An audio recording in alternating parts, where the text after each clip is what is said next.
मतदारांना मतदानाचा हक्क बजावण्यासाठी मिळणार सुट्टी।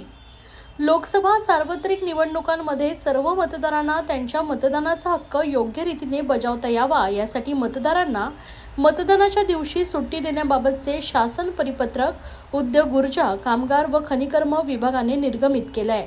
शासनाने प्रसिद्ध केलेल्या परिपत्रकात म्हटलंय की भारत निवडणूक आयोगाने निर्गमित केलेल्या आदेशाप्रमाणे राज्यातील सर्व जिल्ह्यांमध्ये लोकसभा सार्वत्रिक निवडणूक घेतली जाणार आहे। या निवडणुकीमध्ये सर्व मतदारांना त्यांच्या मतदानाचा हक्क योग्यरित्या बजावता यावा यासाठी पुढील प्रमाणे आदेश देण्यात आले आहेत। निवडणूक होणाऱ्या मतदान क्षेत्रात मतदार असलेले कामगार, अधिकारी, कर्मचारी यांना मग ते कामानिमित्त निवडणूक होणाऱ्या क्षेत्राबाहेर कार्यरत असले तरीही त्यांना निवडणुकीच्या दिवशी मतदानाचा हक्क बजावण्यासाठी भरपगारी सुट्टी देण्यात यावी।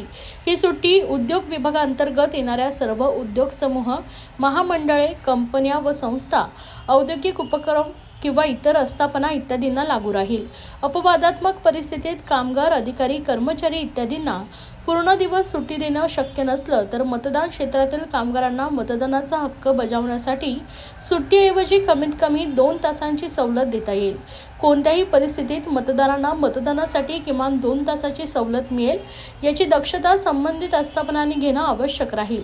वर नमूद केलेल्या उद्योग विभागांतर्गत येणाऱ्या सर्व महामंडळे, उद्योग समूह, कंपन्या व संस्थांमध्ये औद्योगिक उपक्रम इत्यादींच्या आस्थापनांनी वरील सूचनांचं योग्य ते अनुपालन होईल याची काटेकोरपणे खबरदारी घ्यावी। तर मतदारांकडून मतदान करता योग्य ती सुट्टी अथवा सवलत प्राप्त न झाल्याने मतदान करता येणे शक्य न झाल्याबाबत तक्रार आल्यास त्याच्या विरुद्ध योग्य कारवाई करण्यात येईल असा इशाराही यात देण्यात आला आहे।